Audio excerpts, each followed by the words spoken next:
home game to start the season. Number 7, Syracuse holds its senior day. Didn't play last game against Cleveland State, but still leads the Overend, who has a save rate just under 50%, is Jake Stevens in his first time back in the... They'll use him on the wings to start, where Mason Cohn, another one of the big-time additions in the offseason from Tufts, wins the opening draw. To open the year for Syracuse, it's been an interesting schedule. They were here on Wednesday against Army and lost in overtime. Against the Dukes and Notre Dames of the world later on. There is Christian Moulet, who tries to find a man on the doorstep. It was Spallina, but the rebound goes in for Syracuse. Sin cleans up the mess and puts the orange on the board to get things going. Finn Thompson to follow up. He's only 150 pounds. He shakes off the pole, picks up the ball. As Joey Spallina took not a great look at Cage, guarded by 2 defenders, and then obviously had the missed open goal by Moulet. Hughes is honoring tonight. He was really good against Army, a hat trick. First hat trick of the season. Jake Stevens, but the #1 impact transfer according to Inside Lacrosse in the preseason, coming from Princeton. Moulet, a no-look feed and a score! Joey Spallina going. I mean, Moulet can play at X. That means Spallina can be in front of the goal more. And what did Gary Gate and Christian Moulet? Moulet trying to create more for Syracuse, but he's doubled. Spallina back from X. Gets his hands free and scores again. 22 already with 2 first-quarter goals.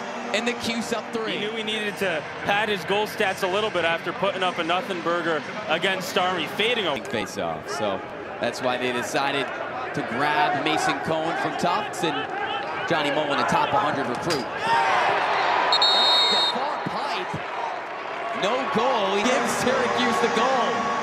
Jackson Burtwhistle, one of the best finishers. Stevens with a stutter step and hesitation. And I think everybody thought... Its first ever trip to the Dome, first ever game against the Orange. Although these 2 teams played a fall ball scrimmage 2 years ago, and well, this is the real thing. When it's the real thing. And Michael Leo has been the real deal in his sophomore season. Games of the goal. This one, unlucky number 13, he's lucky number 7. And again, ago, that's quite the talented player to have a mismatch against, but that's Syracuse lacrosse. Michael Leo, a top 40 recruit last year. The long pull gets his hands free, but has no angle. Joey Spallina was talked about plenty after the Army game. Has 2 goals and make it 3.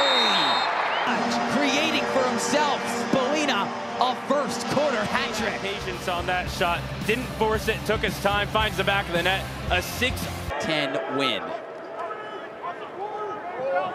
Only 1 shot for High Point throughout this first quarter so far. There's orange beats up on purple. Big fan of a color wheel? I guess so, sure. Those are both Halloween colors. Syracuse spreading the way out goals like they're, giving out candy on Halloween. There you go. Following up his big hat trick performance against Army. He's been a great passer today. High Point. Finn Thompson from behind Cage. Finds Owen Hiltz, who nearly the top goal scorer in the A10. Shot clock turned off in the waning moments of the first. Van Overbeek gets his hands free and scores. Bottom right.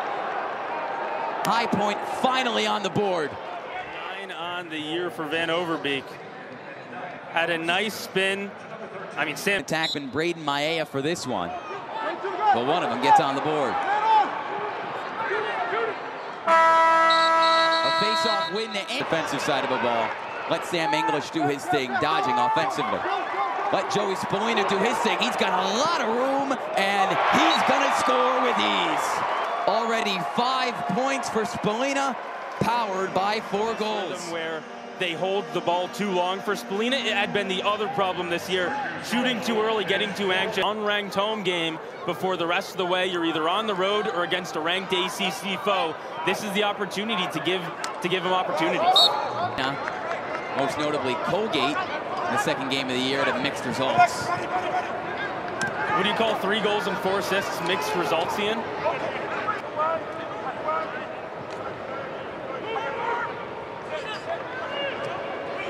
A behind-the-back flip, an underhand shot and score.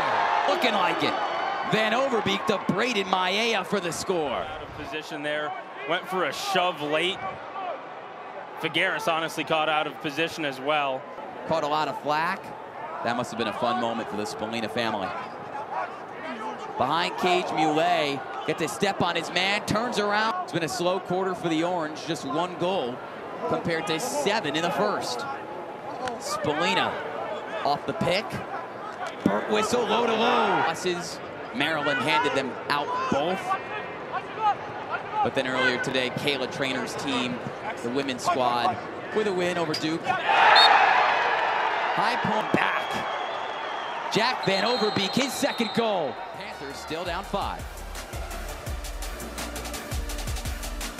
Recruiting at a mid-major compared to recruiting at Syracuse. He says he likes the mix of talent of multi-sport shot from long range. Tommy Meehan can't drill it, will mark the save. Likes to mix high-level athletes with upside. On the other roster, you've got Nick Murphy from Las Vegas, Nevada. How many D1 lacrosse players do you think come from Las Vegas, Nevada? I'd guess not a bunch. Well, High Point scoring and bunch off a cut. Isaiah Moran-Weeks, first goal of this game. Maia and Van Overbeek, but just was wide open again. Figueres. Since 2019, they still got a hole to claw out of and turning it over. What they almost did there isn't going to help as Nick Rizzo hit the deck. English v. Ali Dodge. Off the right. I was thinking about Furman men's basketball team. Talking about UVA getting upset. A cut and three. Bouncer goes. Are roaring. The assist from Van Overbeek and the score from High Point.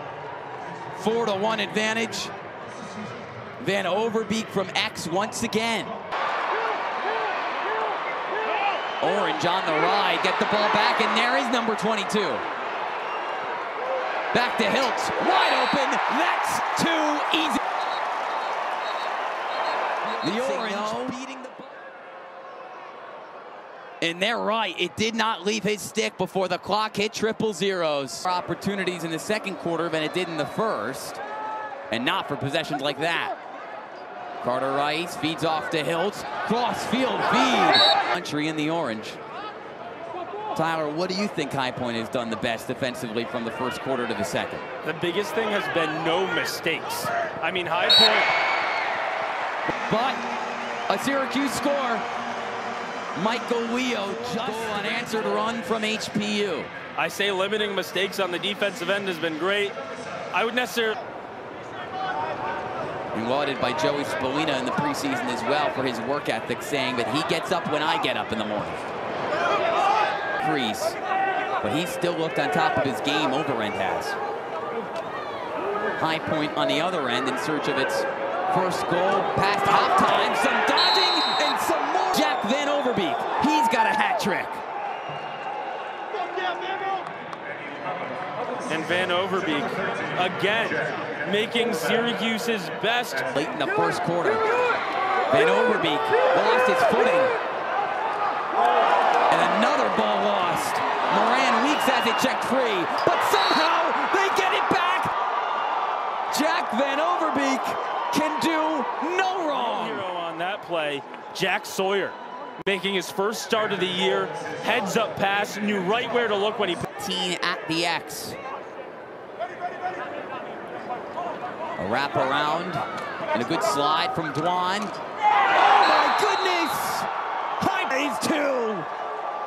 A spin around score with no angle. I mean, everybody in this stadium is in disbelief right now. Caden Cole didn't see that. First top 10 win in half a decade.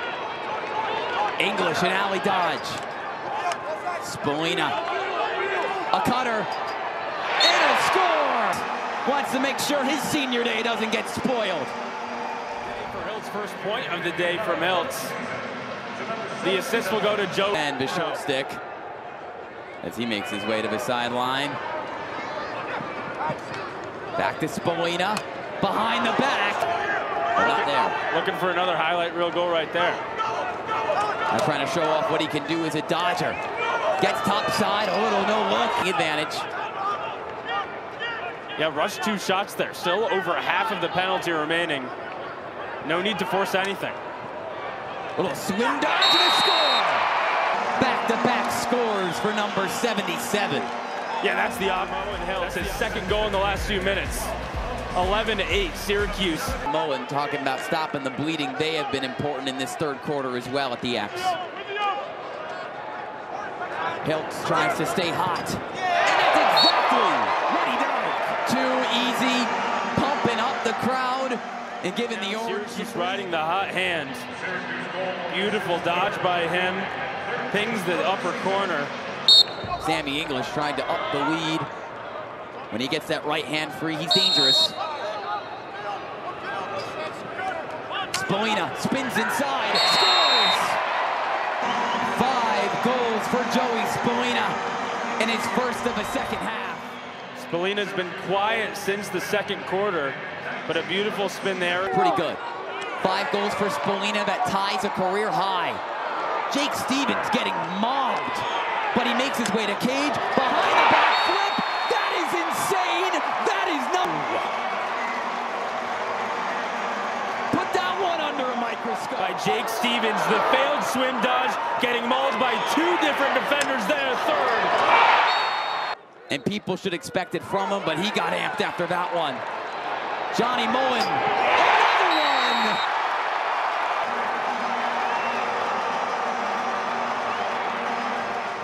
Anger, all that frustration from a huge high-point run over the last 2 quarters. It almost as long to think about it than it did for them to score those goals. Mouet finds the cutter, and he's going to do something crazy. Whistle. Timeout on the field. There is maybe a few more. This has to be one of the quickest and largest. There's such a difference from last year when Syracuse went to 2 face-off specialists because neither of them were really stepping up to the challenge. This year, Syracuse can go to 2 because they both play well. Doing his best to keep High Point in it. One of the best games of his career. He's been putting High Point on his back today. I mean, had nobody. Syracuse a 7-0 run. A 7-1 run, Lavin. And now a 7-2 run. Ryan Hines gets them in double digits. 1-1. That last one coming against Syracuse through 2 defenders. Well, it's because Syracuse won 11 of 14 faceoffs in the third period. They don't win the first faceoff to start the fourth quarter, and the momentum back in the possession of High Point. Jack Sawyer with the score. I said it earlier when he picked up a nice assist, but Jack Sawyer making the Rice draws a slide from Figueres. Pass up top, off the pipe.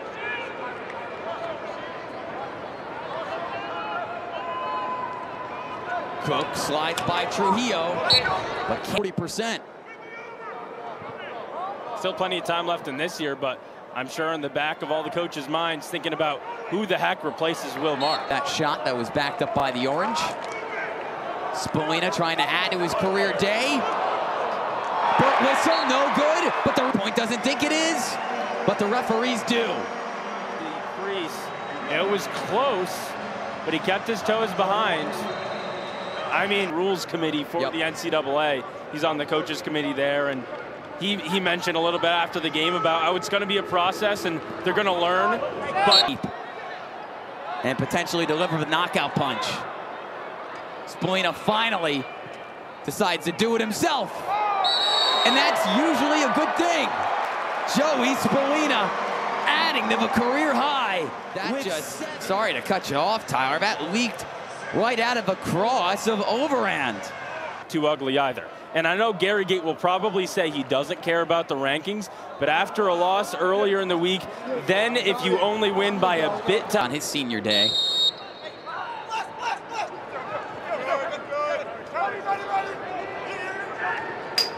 Low to low goes. In there. Braden Maia. A hat trick. It's kind of like in bowling when you have a split and you get that one pin to go over to the other side.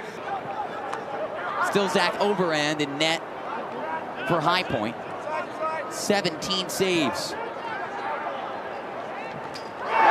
Not one there today. Brett Tenaglia gets on the scoreboard. He's a leader. And hey, when he is put on the field, he can find the corner. Syracuse also needs to figure out how to win on the road. The Orange haven't played outside the Dome all season. 7 straight home games to start the year. Earlier today, Duke. Last night to Penn, who's rattled off 2 impressive wins. One against Delaware, a ranked team. In close, in Maia blitzed by Veneer Pipe and put it in high to high. The rest of the way, Tyler. Maia and Van Overby combining for... Everybody's falling this season. It's what you like to see, some parity. But today, on senior day, see the finish, and that's all you really need. Joey Spallina shows up with 9 points, in its first ever meeting with High Point. Tyler, Hopkins up next.